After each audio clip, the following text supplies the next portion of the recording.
Dortokak galdetu zion erbiari. Korrika egin nahi duzu enekin? Erbiak irribarrez dortokari.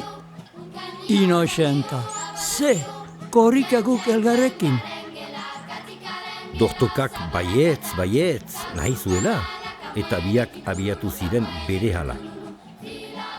Erbiak pentsatu zuen biderditan. Ba, hastia badut, hasiko naiz jostetan.